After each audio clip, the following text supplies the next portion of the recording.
Welcome back to tech in classes. तो हम class 10 का chapter 7 control and coordination discuss कर रहे हैं, जिसमें आज का हमारा टॉपिक है ह्यूमन नर्वस सिस्टम। कल हमने इसका इंट्रो और न्यूरॉन के बारे में स्टडी किया था, आप इसका पार्ट 1 देख सकते हैं। और आज हमारा ये पार्ट 2 है human nervous system. Human nervous system क्या है? ह्यूमन नर्वस सिस्टम कंपोज करता है जिसमें इसमें आते हैं ब्रेन, स्पाइनल कॉर्ड और कॉम्प्लेक्स नेटवर्क ऑफ नर्व्स। ये सभी मिलकर ह्यूमन नर्वस सिस्टम बनाते हैं, जो कि हमारी पूरी बॉडी के फंक्शंस को कंट्रोल करता है, मूवमेंट्स को, हर चीज को ये कंट्रोल करता है। ये 3 टाइप का होता है। फर्स्ट है central nervous system, second peripheral nervous system, third है ऑटोनॉमिक नर्वस सिस्टम। तो इनको मैंने इस तरह से लिख दिया कि आपको इसका डिफरेंस भी क्लियर समझ आ जाए, क्योंकि एग्जाम में इनका डिफरेंस भी पूछ लिया जाता है। तो आप इस हिसाब से नोट्स भी बना सकते हैं साथ साथ, क्योंकि जितना ज्यादा आप अपने हाथ से प्रैक्टिस करेंगे उतना ज्यादा आपको याद रहेगा। तो आप नोटबुक और पेन जरूर लेकर बैठा कीजिए, ताकि आपको इजीली नोट्स मिल जाए और आप नोट्स बना सको। और कुछ दिनों में मैं इसके नोट्स भी पीडीएफ पर डालना स्टार्ट कर दूंगी, या फिर एक टेलीग्राम चैनल बना देंगे जिसमें आपको नोट्स भी इजीली प्रोवाइड हो जाएंगे। तो जो हमारा सेंट्रल नर्वस सिस्टम है, इसके अंदर ब्रेन और स्पाइनल कॉर्ड आता है। ब्रेन और स्पाइनल कॉर्ड इसमें आता है। ब्रेन कंट्रोल करता है फंक्शन ऑफ बॉडी, हमारी बॉडी के सारे फंक्शंस को कंट्रोल करने का काम हमारा ब्रेन करता है।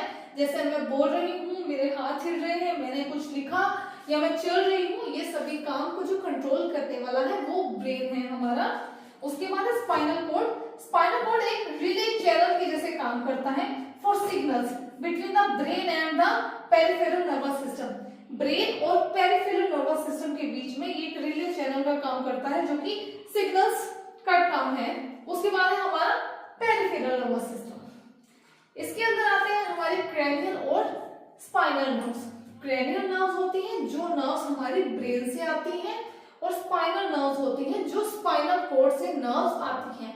तो क्रैनियल यानी कि जो नर्व्स ब्रेन से आई है, स्पाइनल यानी कि जो हमारी नर्व्स है वो हमारे स्पाइनल कॉर्ड से आई हैं। तो ये पेरिफेरल नर्वस सिस्टम बनाता है। इसमें 12 पेयर्स तो होते हैं क्रैनियल नर्व्स के, और 31 पेयर्स होते हैं स्पाइनल नर्व्स में, यानी कि 24 क्रैनियल नर्व्स और 62 स्पाइनल नर्व्स इसमें प्रेजेंट हैं। और जो हमारा स्पाइनल नर्व है, come out of the spinal cord and go to the organs which are below the head region। जो हमारी स्पाइनल नर्व्स हैं वो हमारे स्पाइनल कॉर्ड से निकलती हैं और हमारे सिर के नीचे का जितना भी बॉडी पार्ट है उसमें ये सारी जाती हैं, पूरे ऑर्गन्स में ये चली जाती हैं। जो क्रेनियल है वो सिर्फ हमारे माइंड की रहती है, और हमारा जो स्कल है उसका रहता है। बाकी जो लोअर बॉडी है, जो हमारी इस नेक के नीचे सारी बॉडी है, यहाँ से नीचे, उसमें सारी स्पाइनल कॉर्ड से नर्व्स निकलती है, जिनका नाम है स्पाइनल नर्व्स। उसके बाद है हमारा autonomic nervous system, composed of a chain of nerve ganglion. इसमें नर्व गैंग्लियन की चेन प्रेजेंट है, which runs along the spinal cord. जो कि हमारा जैसे ये हमारा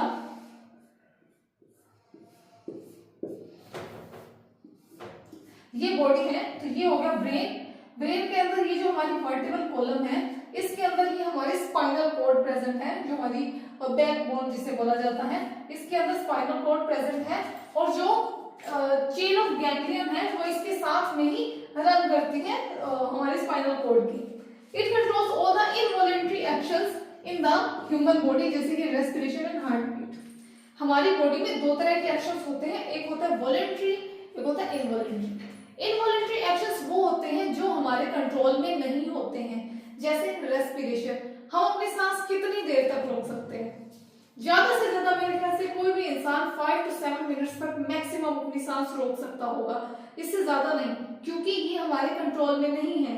यहाँ पे कोई स्विच नहीं लगा है कि हमने इसको बंद कर दिया तो हमारी सांस रुक जाएगी, ऑन कर दिया तो वो चल जाएगी। ये इनवॉलंटरी है।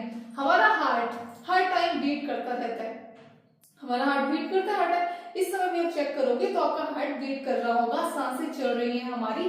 तो ये होता है इनवॉलंटरी एक्शन, जो कि हमारे कंट्रोल में नहीं है। उसको कौन कंट्रोल करते हैं? Autonomic nervous system. और दूसरे होते हैं वॉलंटरी एक्शंस, जो कि हमारे कंट्रोल में है। मैं बोल रही हूँ, मेरी मर्जी से बोल रही हूँ, मैं ये मेरे हाथ हिल रहे हैं, ये मेरी मर्जी से हिल रहे हैं। अब मैं चलना चाहती हूँ तो ये मेरी इच्छा है, ये मेरे कंट्रोल में है। अगर मैं कुछ ना बोलूँ तो मैं चुप हो सकती हूँ। तो ये है हमारे वॉलंटरी एक्शन, और जो हमारे कंट्रोल में नहीं है, जिन पर हमारा बस नहीं चलता, वो होते हैं हमारे इनवॉलंटरी एक्शंस। जो हमारा ऑटोनॉमिक नर्वस सिस्टम है उसके दो टाइप्स हैं, एक हो गया सिंपैथेटिक नर्वस सिस्टम, दूसरा है पैरासिम्पैथेटिक नर्वस सिस्टम। अब नेक्स्ट हम पढ़ेंगे कि सिंपैथेटिक और पैरासिम्पैथेटिक नर्वस सिस्टम क्या होते हैं। अब हम डिस्कस करेंगे ऑटोनॉमिक नर्वस सिस्टम। इसके टू टाइप्स हैं, एक सिंपैथेटिक, एक है parasympathetic nervous system. Sympathetic nervous system है it heartens the activity of an organ as per the need. ये किसी भी ऑर्गन की एक्टिविटी को मैक्सिमम कर सकता है अगर हमारे को जरूरत है, जैसी जरूरत है ये वैसे ही उसकी स्पीड को इंक्रीज कर देता है। जैसे कि एग्जांपल है इसका, ड्यूरिंग रनिंग, कोई इंसान अगर दौड़ रहा है, रनिंग कर रहा है, तो there is an increase demand for oxygen by the body. तो उस टाइम पर जो हमारी बॉडी है वो उसकी जो ऑक्सीजन की डिमांड है वो इंक्रीज हो जाती है, वो बढ़ जाती है। This is fulfilled by increased breathing and heart rate. और ये कैसे, इसकी पूर्ति कैसे की जाती है, इसको कैसे फुलफिल किया जा सकता है, ब्रीदिंग रेट को इंक्रीज करके कि इंसान तेज तेज सांस लेता है। दूसरा हार्ट रेट, जब कोई इंसान दौड़ता है, तेज भागता है, तो उस टाइम उसकी जो हार्ट बीट है, हार्ट रेट है, उसका काफी ज्यादा हो जाता है, दिल बहुत तेजी से धड़कता है और वो इंसान सांस भी बहुत तेजी से लेता है। तो ये आता है सिंपैथेटिक नर्वस सिस्टम में। पैरासिम्पैथेटिक नर्वस सिस्टम ये स्लो डाउन कर देता है एक्टिविटी ऑफ ऑर्गन, किसी भी ऑर्गन की एक्टिविटी को स्लो कर देना। ये क्या कर रहा था, हाइटन्स कर रहा था, और वो करता है स्लो। दस हैव अ कामिंग इफेक्ट, इसीलिए इसका एक कामिंग इफेक्ट है कि इंसान बॉडी एकदम शांत हो जाती है, ऑर्गन्स को थोड़ा रेस्ट करने का टाइम मिलता है। एग्जांपल है इसका, ड्यूरिंग स्लीपिंग, जब इंसान सो रहा होता है, the breathing rate slows down, जो हमारी सांस लेने का जो हमारा ब्रीदिंग रेट है वो कम हो जाता है। एंड दस द हार्ट रेट, और वैसे ही हमारा हार्ट भी एकदम रिलैक्स मोड पर चला जाता है कि बिल्कुल आराम से वो हार्ट रेट है, जो हार्ट बीट है वो बिल्कुल धीरे हो जाती है, कोई फास्ट नहीं है, क्योंकि उस टाइम हम कोई भी एक्टिविटी नहीं कर रहे होते, हम सिर्फ रेस्ट मोड में होते हैं। तो वैसे ही हमारा जो ब्रीदिंग रेट भी कम हो जाता है और जो हमारा हार्ट रेट है वो भी कम हो जाता है। इसके आप नोट्स बना लीजिए। अब हम डिस्कस करेंगे ह्यूमन ब्रेन। ह्यूमन ब्रेन क्या है? It is highly complex organ which is mainly composed of nervous tissue.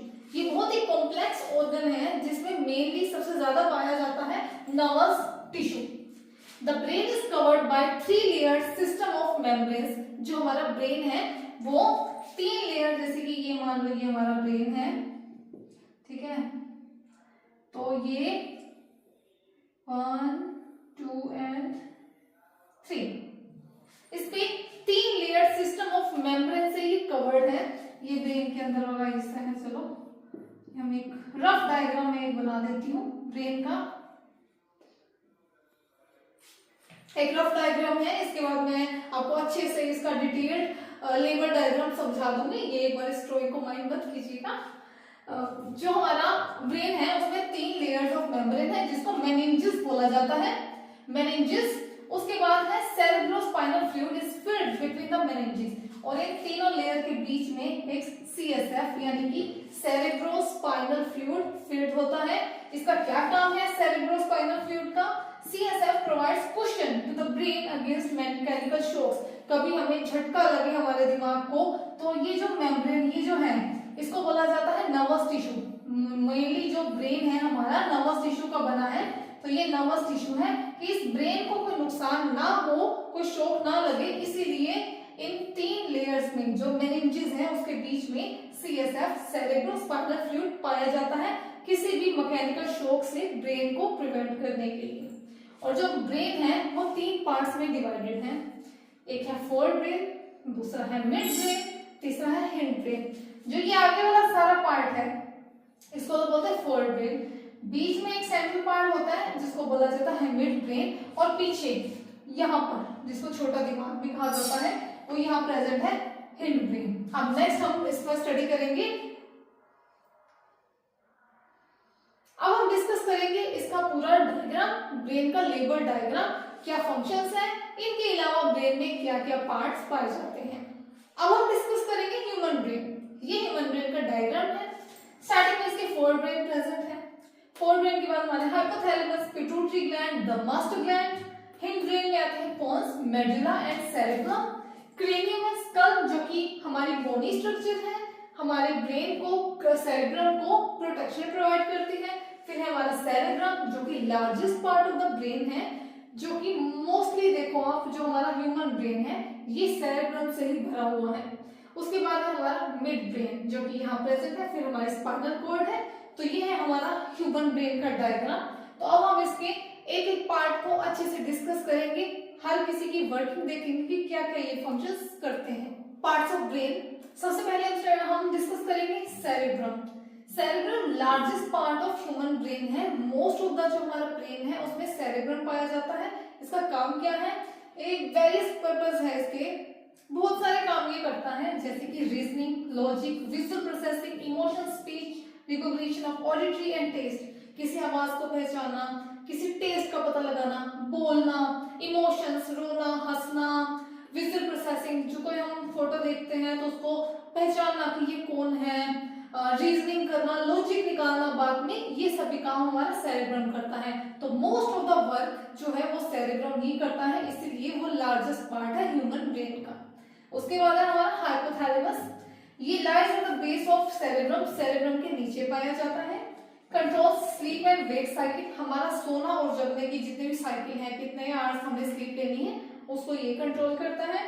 उसके बाद urges of eating and drinking, कि हमें प्यास लग रही है, कि इच्छा होती है कि हमें पानी पीना है, हमें प्यास लग रही है या हमें भूख लग रही है, वो सभी का भी कंट्रोल हाइपोथैलेमस के पास में ही है। कि जैसे अभी मैंने प्यास का बोला, पानी का नाम लिया, आप सभी को भी प्यास लगी ना, चलिए जाइए फटाफट से पानी पीकर आइए। उसके बाद है हमारे जो हमारा मिड ब्रेन है, ये उसके पार्ट्स हैं सेरेब्रम, मेडुला ऑब्लिंगेटा एंड पोन्स, ये सभी उसके पार्ट्स हैं। सेरेब्रम का क्या काम है? ये बॉडी का पोस्चर और बैलेंस को मेंटेन करता है, कि हमारा जो पोस्चर है बॉडी का वो सही रहे, हम सीधे से खड़े हैं, हमारा पोस्चर कैसा है और हम लड़खड़ाए नहीं, वो मैनेज करता है सेरेब्रम। उसके बाद है controls precision of voluntary actions, कि जो हमारे वॉलंटरी एक्शंस, मैंने अभी थोड़ी देर पहले बताया कि जो वॉलंटरी एक्शन वो होते हैं जो हमारे बस में है, कि जिसपे हम कंट्रोल कर सकते हैं। हाथ हिलाना, हाय बोलना, नमस्ते करना, मैं बोल रही हूँ, मैंने इधर देखा, कुछ भी हाथों को उठाए, ये सभी हमारे वॉलंटरी एक्शंस हैं। तो वो वॉलंटरी एक्शन एकदम प्रिसाइजली हो, बिल्कुल सही ढंग से किए जाए, तो वो मैनेज करता है हमारा सेरेब्रम। उसके बाद है मेडुला ऑब्लिंगेटा, ये कंट्रोल करता है इनवॉलंटरी मूवमेंट्स, जैसे कि vomiting, sneezing, yawning, heart beat and breathing, जो हमारे बस में नहीं है, जो हमारा कंट्रोल में नहीं है। जैसे हमें एकदम से छींक आ जाती है, हमारे कंट्रोल में थोड़ी है कि छींक एकदम से आ जाएगी, ठीक है, किसी चीज से एलर्जी है, हमें एकदम से छींक आ गई, हम उसको रोक नहीं सकते हैं, इनवॉलंटरी है। वोमिटिंग, कोई चीज देखी, कुछ अच्छा नहीं लगा या कुछ ऐसा खा लिया तो हमें एकदम से वोमिट आ जाए, हम अपनी वोमिट को कंट्रोल नहीं कर सकते हैं। उसके बाद है यॉर्निंग, हमें उबासी आ रही है, वो भी हमारे बस में नहीं है, हमने किसी को देखा, ठीक है, किसी को देखा कोई उबासी लेना है तो हमें भी आ गई, तो वो यॉर्निंग भी हमारे बस में नहीं है। हार्ट रेट और ब्रीदिंग, ये सभी भी हमारे कंट्रोल में नहीं है, तो उन सभी को कंट्रोल कौन करता है? मेडुला ऑब्लिंगेटा। उसके बाद है पोन्स, ये रेस्पिरेशन को मैनेज करता है, ये भी स्लीप साइकिल को मेंटेन करने में हेल्प करता है, और ये हिंड ब्रेन और मिड ब्रेन के पार्ट को जोड़ने का काम भी करता है, क्योंकि ये हिंड ब्रेन और मिड ब्रेन के बीच में प्रेजेंट है, तो उनको जोड़ने का, वहां से रिलीज इंपल्सिव इंफॉर्मेशन को लेने का काम पोन्स का होता है। पिट्यूटरी ग्लैंड का फंक्शन, पिट्यूटरी ग्लैंड को मास्टर ग्लैंड भी बोला जाता है। पिट्यूटरी ग्लैंड रेगुलेट करती है मेटाबॉलिज्म, यानी कि जो हमारा फूड है उसका ब्रेकडाउन होना टू रिलीज एनर्जी, उसको बोलते हैं मेटाबॉलिज्म। रिप्रोडक्शन, जो रिप्रोडक्शन करने का काम है उसको भी रेगुलेट करती है पिट्यूटरी ग्लैंड। ये प्रोड्यूस करती है हॉर्मोन्स जो रेगुलेट करते हैं मेनी बॉडी फंक्शंस, ये काफी सारे हॉर्मोन्स रिलीज करती हैं, प्रोड्यूस करती हैं, जो कि हमारे बहुत सारे बॉडी फंक्शंस को रेगुलेट करते हैं।